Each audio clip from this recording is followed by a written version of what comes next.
Hey guys, my name is Matimio, and today I have a weapon review of the L86 Alpha 2. Many of you are probably already aware that if you order the premium service for Battlefield 3 for PC or Xbox 360, or I guess for really anything right now, for PS3 as well, you can unlock all of the new weapons for the Close Quarter DLC. I was surprised by this, and many of my fellow Battlefield 3 YouTubers were also surprised that we could start unlocking them on PC, considering that we don't have it for...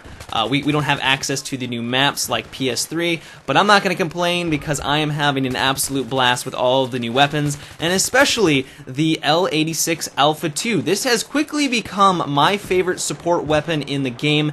It's amazing in a lot of situations. I'm going to explain a lot more about why I like it, kind of go more in detail, but my first impressions, and not really my first impressions, I have around 350 to 400 kills with it right now. I don't feel like I've mastered it by any means, but I've gotten very comfortable with it, and like I said, it is awesome. So first things first, the L86 Alpha 2 has the same damage model of a lot of the assault rifles, which is 25 damage up close, and has a minimum damage of 18.4, so pretty standard there. It also has a magazine size of 45 bullets, or 46 if you have a bullet in the chamber, and if you attach the extended mags, or have the extended mags attachment, it goes up to 60 to 61 if you have a bullet in the chamber.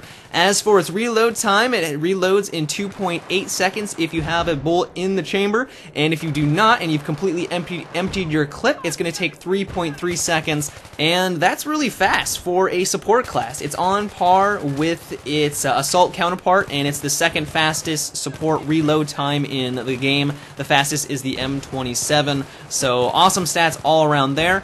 As for the weapon's recoil, as you can see here, it has a slight tendency to recoil to the right, but the main thing that you're going to have to counterbalance here is the vertical recoil. So as long as you are dragging the weapon down and slightly to the left, you're going to stay on target.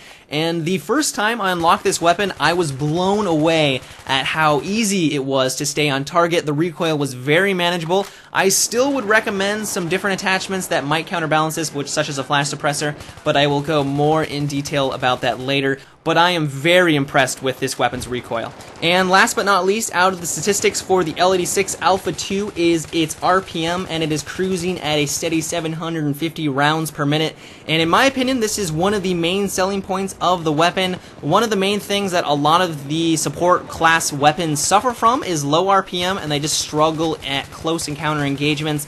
And that's something that the L86 does not suffer from at all. You can take people out very quickly, and you're going to see in the video here, I can just cruise from one target to the next up close and take out a lot of people very fast, and it was a blast to use, and that's one of the main reasons why I really like this weapon. So now that you guys have a general idea of the weapon's stats, why do I like it so much? And the main reason is that it is very similar to its assault weapon counterpart, the L85. The recoil is very similar. You are going to have to make a slight transition when you go from the assault rifle to the new support weapon, but it's not that big of a difference. There is more vertical recoil on the L86, but that, like I said, it's not that big of a deal. But the main difference between the two weapons is its RPM. The L86 has 100 faster rounds per minute, which in my opinion is a good thing because you are going to be much more successful at those close to medium range engagements, and because the L86 has a 45 rounds in its magazine, you can go from target to target to target, as you can probably see in this video, and just rip through people. I had so much fun going, in these close encounter engagements and just swapping targets because I understand the recoil now that I have around 400 kills. I felt very comfortable where I knew the target would die, I could switch to the next one, and I could just string multiple kills back to back to back. And if you're really into kind of montage-y like gameplay where you can just rip through lots of targets with a high RPM weapon, the L86 might be the weapon of choice for you because it really does excel at just ripping through its enemies. As for the attachments for this weapon, I found that the flash suppressor worked best for me. Maybe that was just because I was using it for the longest. Because it does have a fair amount of vertical recoil, it's going to limit that and make it a lot easier to stay on target. That isn't to say that it's hard to stay on target if you are not using the flash suppressor, but it's just going to make it easier. And because, like I said, I was trying to stay up close or those medium range shots, having the flash suppressor just felt like a fantastic attachment and just complemented that playstyle very well. well. You can also slap on the extended mags if you are not happy with the flash suppressor. I personally did not like this weapon combination. I found that just those 15 extra bullets did not do it for me. I didn't think that was needed, and because the weapon has a reasonably fast reload time, it just didn't seem all that necessary. Another great thing about this weapon is that you can unlock the heavy barrel attachment. It's going to take you quite a while. It takes 350 kills, but once you do, it makes this weapon much more effective at long-range combat. I'm still not sure if it is the best attachment at this point. Like I said earlier,